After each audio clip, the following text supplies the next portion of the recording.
नमस्कार, मैं हूं आंचल श्रीवास्तव और आप देख रहे हैं 4 टीवी न्यूज। स्वागत है आपका हमारे खास बुलेटिन हमारा उत्तर प्रदेश पर। तो चलिए खबरों का आगाज करते हैं आज की बड़ी खबर के साथ। बड़ी खबर लखनऊ से आ रही है, सीएम योगी से रिलेटेड आ रही है। सीएम योगी आज अयोध्या दौरे पर पहुंचेंगे, रामकथा पार्क हेलीपैड पर उतरेंगे। सीएम पहले हनुमानगढ़ी और रामलला का दर्शन करेंगे। इस वक्त की बड़ी खबर सामने आ रही है, सीएम योगी आज हनुमानगढ़ी का दर्शन करेंगे, रामलला का दर्शन करेंगे। दर्शन के बाद रामपुर हलवारा गांव जाएंगे सीएम योगी। इस वक्त की बड़ी खबर आ रही है। त्रिवेणी वन सिटी में भी करेंगे पौधारोपण, एक पेड़ मां के नाम अभियान के तहत करेंगे पौधारोपण। इस वक्त की बड़ी खबर सामने आ रही है।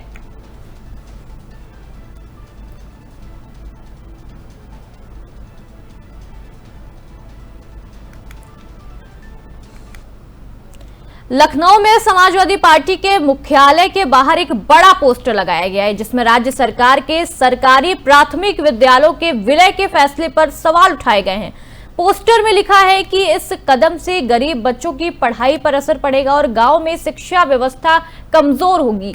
सपा नेताओं ने कहा है कि सरकार का ये फैसला जन विरोध है और इसमें सरकारी स्कूलों में नामांकन घटेगा। पार्टी ने मांग की है कि सरकार तुरंत स्कूलों के विलय की नीति वापस ले और गांव कस्बों में शिक्षा को मजबूत करे। इस मुद्दे पर सपा जल्द ही बड़ा आंदोलन शुरू करने की तैयारी में है।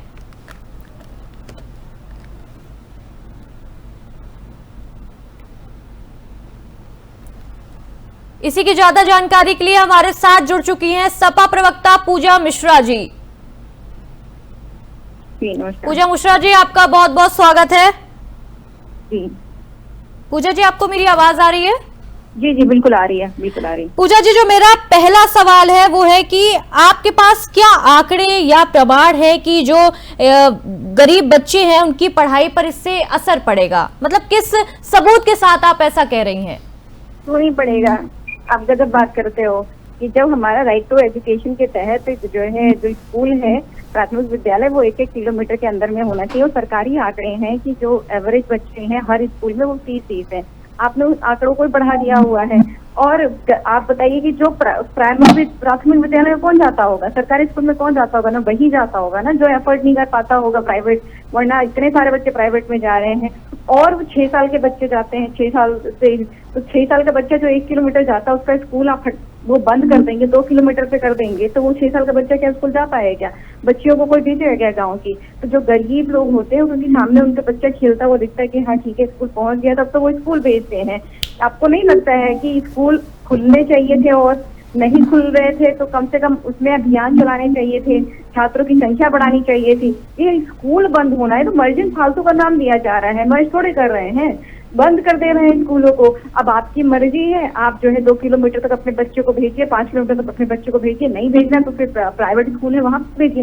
ये प्राइवेट के लिए ही सब कुछ कर रहे हैं। जहाँ ये गांव दारू के ठेके खोल रहे हैं वहां बेहतर होता है कि स्कूल में अभियान चला लेते कि स्कूल में बच्चे क्यों नहीं आ रहे। क्या सरकार ने ये वेरीफाई कर लिया हुआ है कि जिन प्राथमिक विद्यालयों में बच्चे कम हैं, जिसमें 30 है, 19 है, 20 है, तो क्या वहाँ के गांव के बच्चों को वेरीफाई कर लिया हुआ है कि हाँ सारे गांव के बच्चे यहाँ पे बच्चे ही बचे हुए हैं जिनको स्कूल जाने की जरूरत ही नहीं है? राइट टू एजुकेशन के तहत हर किलोमीटर पे स्कूल खोले ही इसलिए गए थे ताकि बच्चे आराम से स्कूल जा सके। आपको लगता है कि जिस तरीके से उत्तर प्रदेश का माहौल हो रखा है कोई भेज पाएगा? ये बच्चों की पढ़ाई को और खत्म कर देगा जो सरकार चल रही है आगे। स्कूल खोलना चाहिए कि कैसे विडम्बना बात हो रही है कि स्कूल बंद करिए जा रहे हैं। ये तो मौलिक अधिकारों का हनन हो गया हुआ है।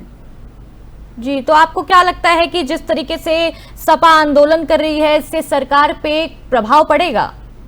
पड़ना पड़ेगा, क्यों नहीं पड़ना पड़ेगा? सपा समाजवादी पार्टी से आंदोलन थोड़ी नहीं कर रही है। आपको पता होगा कि अभी जुलाई में ही आना था, हियरिंग हुई थी कोर्ट में पर कोर्ट ने फैसला रिजर्व कर लिया। हम लोग को लगा कि वो उस पर कोर्ट का फैसला है, तो बहुत सारे अभिभावक गए हुए हैं, PIL पड़ी हुई है। ऐसे थोड़े है कि कोई भी सरकार आएगी और फिर स्कूल बंद कर देगी।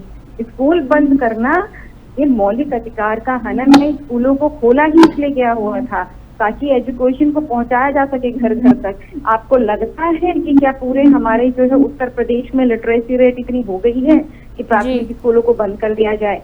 एक तरफ तो सरकार कहती है शिक्षक और छात्र अनुपात सही है सदन में, दूसरी तरफ कह रही है कि नहीं अब स्कूलों को बंद करना है क्योंकि शिक्षक और छात्र अनुपात नहीं सही है। और अगर शिक्षक और छात्र अनुपात नहीं सही है तो आप शिक्षक भर्ती कराइए। ये स्कूल बंद करना तो कोई जो है सोल्यूशन नहीं होता है। ये ऐसा बात हो गया कि जो है एक छात्र कम आ रहे हैं, ये एक कमी थी, अब बंद करके दूसरी कमी कर दे रही है। दो कमी मिलकर के तो बड़ी कमी हो गई ना। जी पूजा जी, क्या सपा ने इस मुद्दे पर सरकार से क्या पहले भी कोई बातचीत की है या डायरेक्ट ये प्रदर्शन पे ही आ गए? समाजवादी पार्टी के जो है छात्र जो मंत्री नहीं है हमारे बेसिक शिक्षा विभाग के संदीप जी, उनसे कई बार गए मिलने के लिए। आप बताइए बेसिक शिक्षा विभाग के मंत्री आपकी न्यूज चैनल चले जा नहीं मिलते हैं? जब आप मिलोगे ही नहीं, आप उनके जाकर के दफ्तर चले जाइए, आप जो है उनके आवास चले जाइए, कहीं नहीं मिलेंगे वो आपको। जब कोई मिलेगा तब तो आप जवाब मांगेंगे, जब कोई मिलेगा ही तो जवाब कैसे मांगेंगे? और ये आज तो बंद होने का अनाउंसमेंट हुआ नहीं है स्कूल का।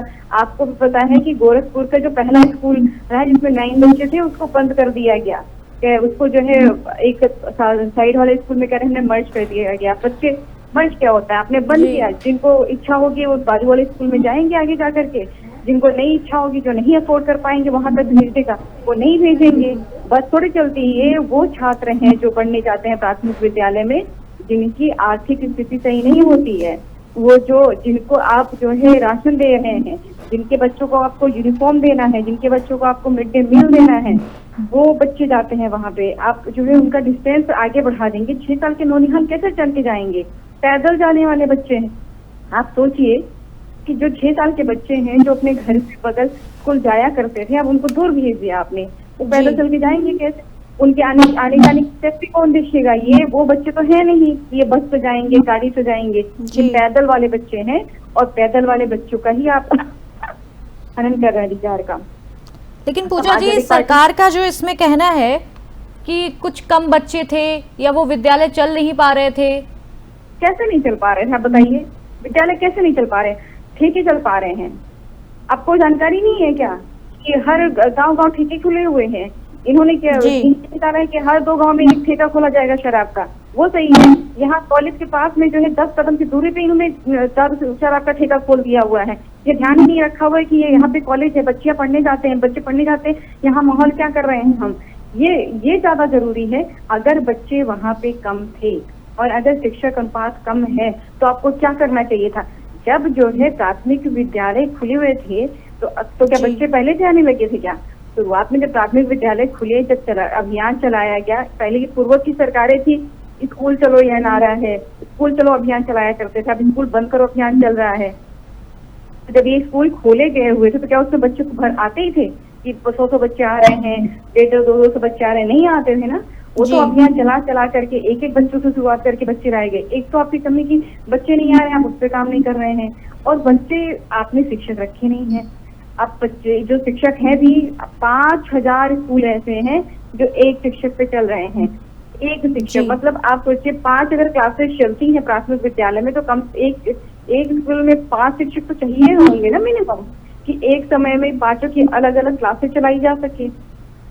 इतना तो चाहिए। लेकिन एक शिक्षक से स्कूल रन कर रहे हैं और वो शिक्षक 180 अदर काम भी करता है। मतलब वो उसको एंडल्ज किए रहेंगे दूसरे कामों में, वो पढ़ाने को उसको कितना समय देते हो आप?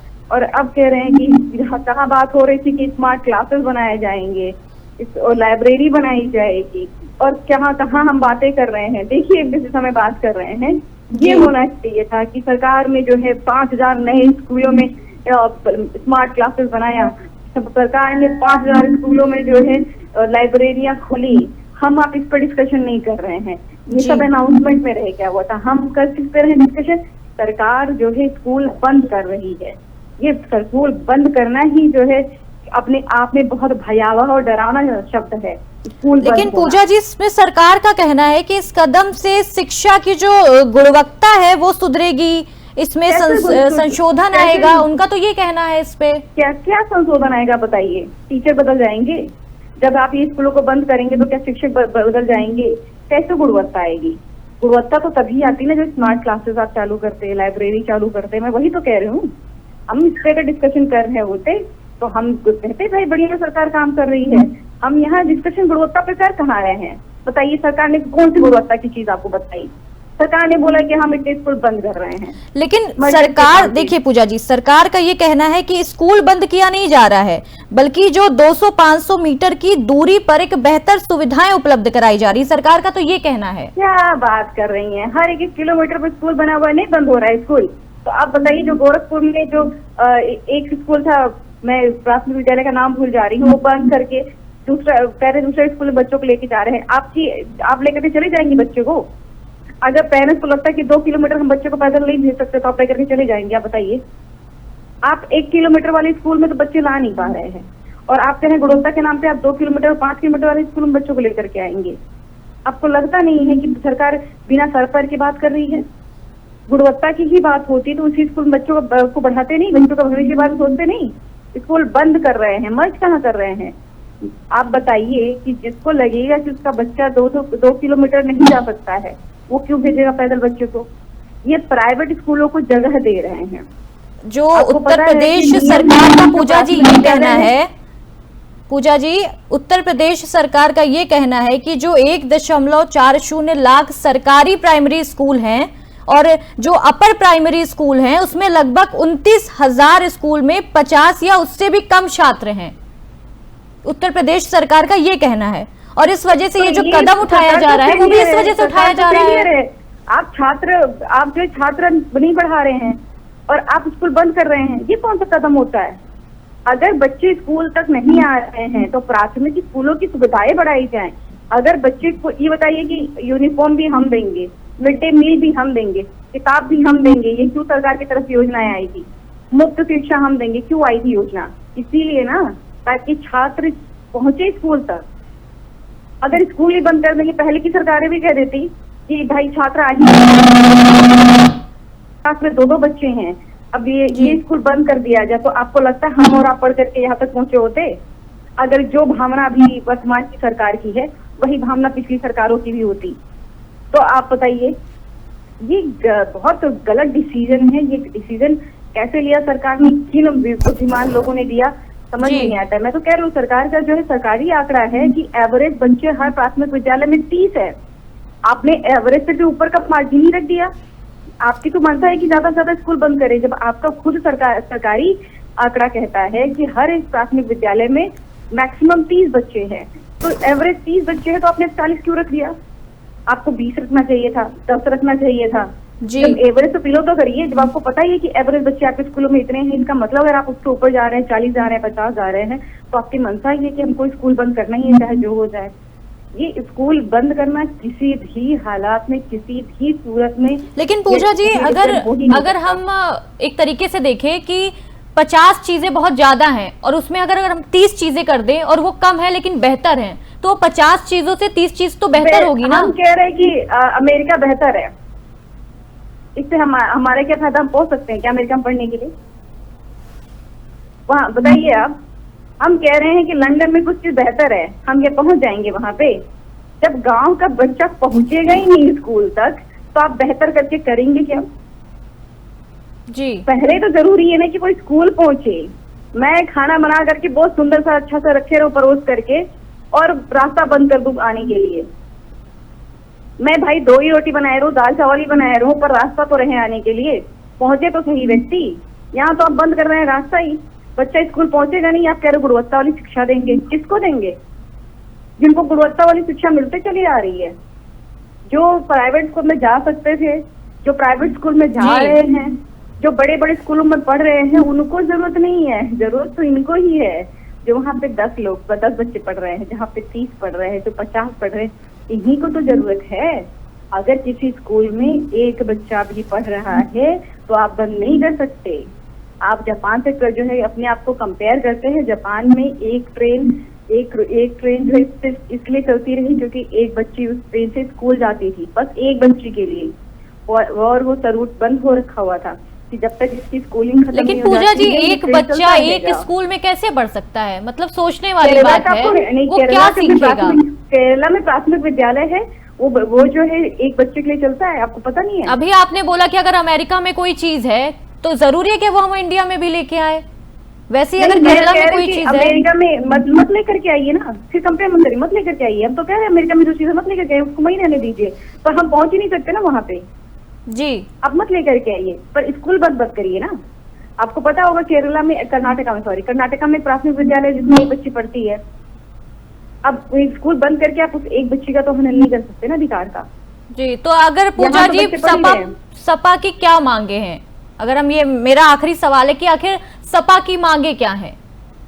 स्कूल बंद ना किए जाएं, जी स्कूलों में सुविधाएं बढ़ाई जाएं, जी लाइब्रेरी हो, स्मार्ट क्लासेस हो, स्कूलों में बच्चों का जो है संख्या बढ़ाई दी जाए, शिक्षक भर्ती कराई जाए, ताकि जो शिक्षक और छात्रानुपात है वो सही रहे और एजुकेशन अच्छा हो सके। बेहतर ये जरूरी है। स्कूल बंद होना किसी भी सूरत में, किसी भी प्रदेश के लिए, किसी भी देश के लिए सही नहीं है, सही हो ही नहीं सकता। जी पूजा जी, बहुत बहुत धन्यवाद आपका हमसे जुड़ने के लिए, हमसे बातचीत करने के लिए बहुत बहुत शुक्रिया आपका।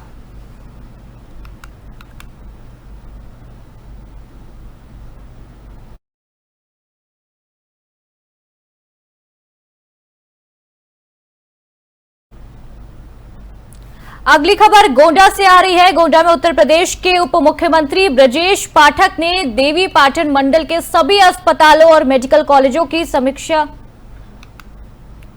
बैठक की और मौके पर निरीक्षण भी किया। उन्होंने कहा है कि उत्तर प्रदेश की प्राथमिकता है कि हर मरीज को बेहतर इलाज और सभी जरूरी दवाइयां मुफ्त में मिले। पाठक ने भरोसा दिलाया है कि अस्पताल में दवाइयों की कोई कमी नहीं होने दी जाएगी और जरूरतमंदों को हर स्थिति में इलाज की पूरी सुविधा मिलेगी। उन्होंने अधिकारियों को साफ सफाई पर विशेष ध्यान देने और मरीजों को किसी भी तरह की असुविधा न होने देने के निर्देश दिए हैं। निरीक्षण के दौरान जो भी कमियां पाई गई हैं उन्हें जल्द दूर करने का भरोसा भी दिलाया गया है। उप मुख्यमंत्री ने कहा है कि अस्पतालों में बेहतर व्यवस्थाओं के लिए लगातार निरीक्षण और समीक्षा होती रहेगी ताकि मरीजों को किसी भी तरह की, किसी भी प्रकार की परेशानी ना हो।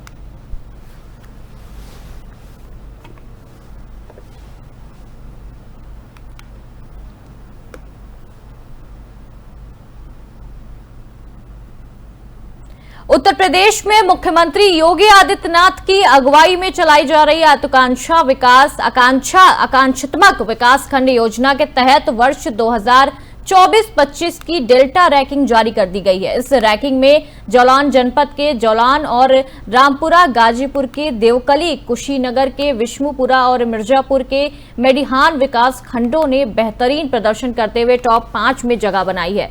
इन विकास खंडों को कुल 20 करोड़ रुपए की प्रोत्साहन राशि और पुरस्कार दिया जाएगा। रैंकिंग में जालौन विकास खंड ने पहला और रामपुरा ने दूसरा स्थान हासिल किया है। गाजीपुर का देवकली तीसरे, कुशीनगर का विष्णुपुरा चौथे और मिर्जापुर का मंडीहान 5वें स्थान पर रहा। स्वास्थ्य और पोषण में रामपुरा अव्वल रहा, जबकि शिक्षा में जालौन और रामपुरा पहले दूसरे स्थान पर रहे। कृषि में विष्णुपुरा पहले स्थान पर है। मुख्यमंत्री जल्द ही इन विकास खंडों को प्रोत्साहन राशि और पुरस्कार देंगे। ये योजना पिछड़े इलाकों के समग्र विकास के लिए बनाई गई है, जिसमें शिक्षा, स्वास्थ्य, कृषि और आधारभूत ढांचे में सुधार हो रहा है।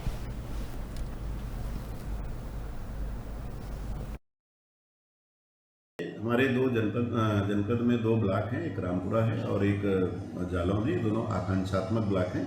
इसमें माननीय मुख्यमंत्री जी की प्राथमिकता रहती है कि जो जितने संगठनात्मक इंफ्रास्ट्रक्चर वाले जो ढांचे हैं, चाहे वो कृषि है, शिक्षा है, स्वास्थ्य है, उनमें इन ब्लॉक के द्वारा जो विकासखंड है इनमें बेहतर प्रदर्शन किया है। मैंने अपने जो अधिकारी हैं उनको सबको बधाई दी है और अच्छा काम करने के लिए कि जो नागरिक हैं, जो वहाँ के लोग निवासी हैं, उनको सभी केंद्रीकृत और राज्य की फ्लैगशिप स्कीम है उसका सीधा लाभ मिले उनको। और अब चूंकि ये इंडेक्स में जो डेटा रैंकिंग जारी हुई है उसमें ये उत्कृष्ट प्रदर्शन किए हैं, तो अब जिम्मेदारी इन विकासखंड के अधिकारियों की ओर बढ़ जाती है, वो और मन लगा करके तेजी से काम करें। इसमें सबसे बड़ा योगदान प्रशासन का है, स्वास्थ्य सेवाओं में अपना योगदान देने वाले डॉक्टर्स का है, पोषण में योगदान देने वाली बहनों का है, आंगनबाड़ी कार्यकर्तियों का है, और समस्त ब्लॉक के जो कर्मचारी और अधिकारी हैं, जिन्होंने इतनी मेहनत से सरकार की योजनाओं को, भारतीय जनता पार्टी की सरकार की योजनाओं को लागू किया है, और ना सिर्फ लागू किया है बल्कि क्रियान्वित भी किया है।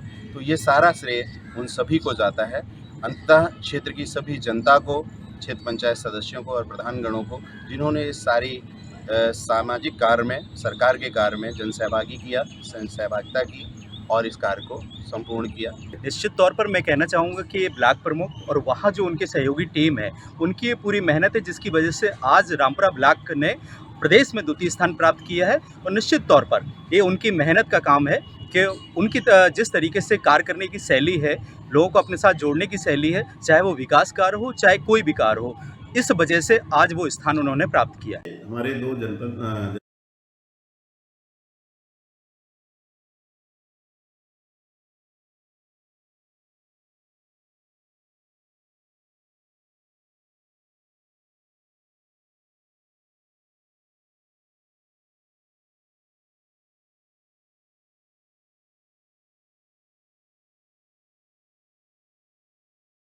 आवाज आ रही है? जी जी रोहित, ये यूपी में जो आकांक्षात्मक विकास खंड योजना की रैकी जारी है, इस पर क्या कुछ अपडेट है, क्या कुछ खबर है? जी, जालौन जिले में जालौन ब्लॉक और रामपुरा ब्लॉक, जालौन ब्लॉक जिसमें जालौन ब्लॉक प्रथम और रामपुरा ब्लॉक द्वितीय स्थान में आया हुआ है प्रदेश स्तर पर। ये जालौन जिले के लिए काफी खुशी की बात है और काफी हमारे ब्लॉक प्रमुखों ने अच्छा सराहनीय कार्य किया है। जी रोहित, यूपी के जो मुख्यमंत्री हैं वो कब तक वहां पहुंचेंगे? अभी तो ऐसा कोई प्रोटोकॉल नहीं आया है, संभावित दौरे की बात हुई है। अभी ऐसा कोई प्रोटोकॉल नहीं आया है कि मुख्यमंत्री कब आएंगे, प्रोटोकॉल आए तभी। इसमें किन किन योजना की बात होगी? शिक्षा, कृषि, किन किन योजना की बातें हो सकती हैं? मूल रूप से कृषि, स्वास्थ्य, शिक्षा, यही मेन चीजें हैं जिन पर ये डेटा रेटिंग करी गई है और जिसमें जालौन और रामपुरा प्रथम आया हुआ है।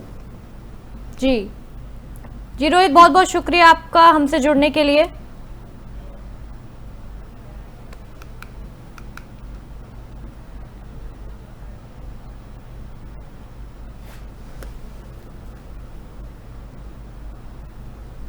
अगली खबर लखनऊ से आ रही है। लखनऊ हज 2026 के लिए आवेदन की जो प्रक्रियाएं हैं वो शुरू कर दी गई है। इस वक्त की एक और बड़ी अहम खबर आ रही है।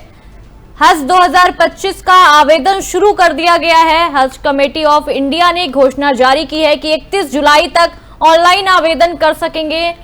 मोबाइल से हज सुविधा ऐप से कर सकते हैं आप आवेदन। इस वक्त की बड़ी खबर सामने आ रही है। हम आपको वेबसाइट का लगातार फोटो दिखा रहे हैं, वीडियो दिखा रहे हैं, लगातार आप देख सकते हैं हमारी स्क्रीन पर किस वेबसाइट पे आप आवेदन कर सकते हैं, ये हम आपको भी लगातार दिखा रहे हैं। हज कमेटी ऑफ इंडिया ने ये घोषणा जारी कर दी है। 31 जुलाई तक ऑनलाइन आवेदन कर सकते हैं लोग। जिनको भी हज जाना है वो इस आवेदन को कर सकते हैं। वेबसाइट हम आपको लगातार दिखा रहे हैं स्क्रीन पर, लगातार आपके सामने स्क्रीन पर वेबसाइट चल रही है। हज 2026 के लिए आवेदन की प्रक्रिया जो है वो शुरू हो चुकी है। हज कमेटी ऑफ इंडिया ने इसकी घोषणा जारी कर दी है। 31 जुलाई तक ऑनलाइन आवेदन आप लोग कर सकते हैं। मोबाइल से भी आप इसका आवेदन कर सकते हैं, अपने फोन से भी इसका आवेदन कर सकते हैं।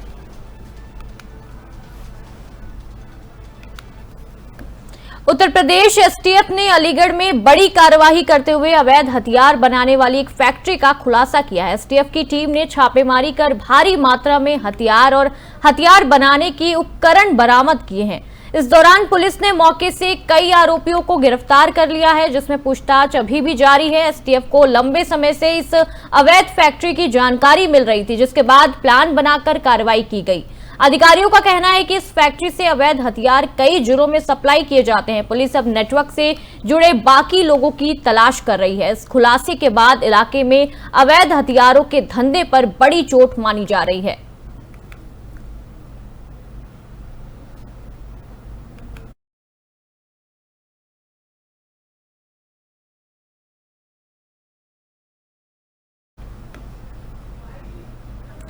महाराजगंज जिले के नैतनवा तहसील क्षेत्र में किसानों के साथ हो रही खाद ओवर रेटिंग का बड़ा खुलासा हुआ है। एसडीएम नवीन कुमार ने खुद किसान बनकर बाइक से रेटिंग ऑपरेशन किया, एक स्टिंग ऑपरेशन किया और इस दौरान उन्होंने पाया कि दुकानदार 2350 रुपए की डीएपी खाद किसानों को 1700 रुपए में बेच रहे थे। इस खुलासे के बाद इलाके में हड़कंप मच गया। एसडीएम ने मौके पर ही गणेशपुर और रामगढ़वा की 3 दुकानों को सील कर दिया है। अधिकारियों ने चेतावनी दी है कि किसानों से लूट करने वालों पर सख्त कार्रवाई की जाएगी। कार्रवाई से किसानों में राहत और दुकानदारों में खलबली मच गई है। प्रशासन ने कहा है कि अब ऐसे स्टिंग ऑपरेशन और भी ज्यादा तेजी से चलाए जाएंगे।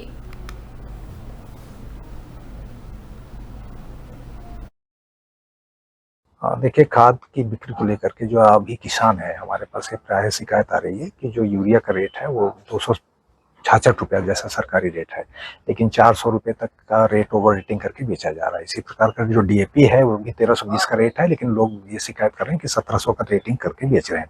इसी क्रम में आज मैं गणेशपुर में मैं और मेरे साथी नायब साहब यहाँ पर आए हुए थे और यहाँ औचक निरीक्षण किया गया है। तो अभी हम लोग, जैसा कि आप देख रहे हैं, यहाँ पे किसान एग्रो सेल्स की दुकानें हैं, यहाँ पर हम लोग खड़े हैं।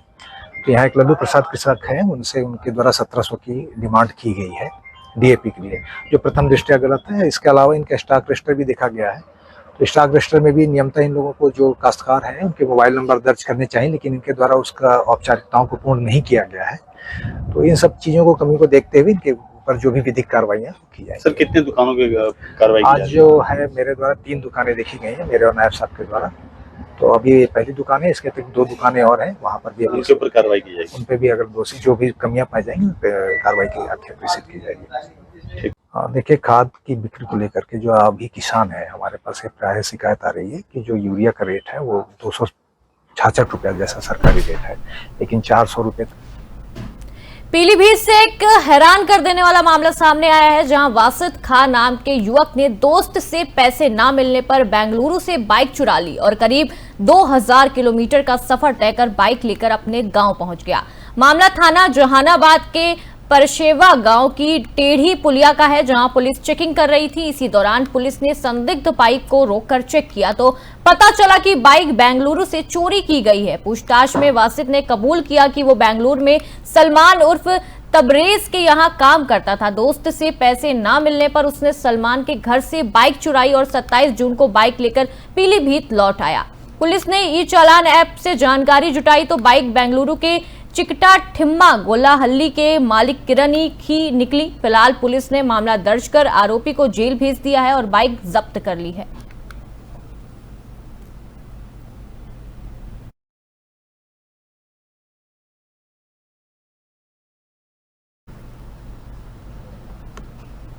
अभी के लिए इस खास बुलेटिन में बस इतना ही। आप देखते रहिए 4 टीवी न्यूज। नमस्कार।